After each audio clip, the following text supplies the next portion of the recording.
ప్రభునందు ప్రియులకు యేసుక్రీస్తు నామములో శుభములు తెలియచేయుచున్నాం. ఈ దినము హెబ్రోన్ క్యాలెండర్ వాగ్దానము. శాశ్వతమైన ప్రేమతో నేను నిన్ను ప్రేమించుచున్నాను. ఇర్మియా గ్రంథం 31వ అధ్యాయము 3వ వచనంలో దేవుడు ఈ మాటలు తెలియజేస్తున్నాడు. ప్రియమైనటువంటి దేవుని ప్రజలారా, దేవుని ప్రేమ శాశ్వతమైనటువంటిది. ఈ లోకంలో మనుషుల ప్రేమలు అశాశ్వతమైనటువంటివి. ఎంతటి వారైనా వారు మనుషులే కనుక వారి ప్రేమ శాశ్వతమైనటువంటిది కాదు. ప్రియమైనటువంటి స్నేహితుడ, సహోదరి, తల్లిదండ్రుల కన్నా, అన్నదమ్ముల కన్నా, బంధుమిత్రుల కన్నా ఎక్కువగా ప్రేమించేది దేవుని ప్రేమ. దేవుని ప్రేమ అశాశ్వతమైనటువంటిది. అందుకనే దేవుడు మన ఎడల తన ప్రేమను వెల్లడిపరిచి ఉంటున్నాడు. ఎట్లనగా మనమింకను పాపులమైండగాను, మనమింకను భక్తిహీనులమైండగాను, మనమింకను దేవునికి దూరస్థులమై ఉంటుండగాను యుక్తకాలంలో క్రీస్తు మన కొరకై చనిపోయిన స్థితిని మనం చూడగలుగుతున్నాం.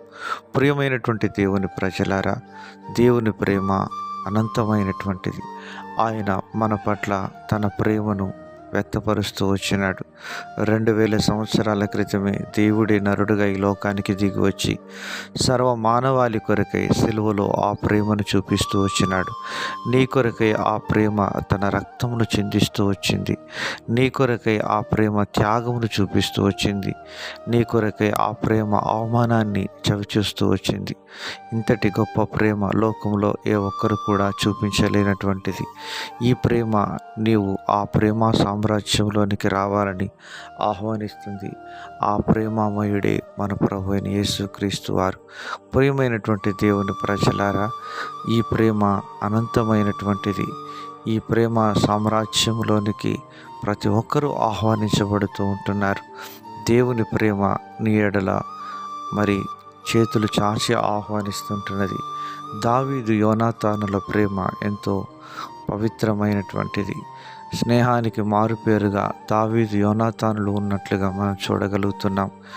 మరి దావీదు యోనాతాను చనిపోయినప్పుడు మాట్లాడుతున్నాడు, నా సహోదరుడా యోనాతానా, స్త్రీలు చూపిన ప్రేమ కంటే నీవు నా ఎడల చూపిన ప్రేమ మరి గొప్పది అన్నట్లుగా ఆయన మాట్లాడుతున్నాడు. ప్రియమైనటువంటి దేవుని ప్రజలారా, దేవుడు మన పట్ల చూపించిన ప్రేమ ఈ లోక ప్రేమలతో ఎన్నతగినటువంటిది కాదు.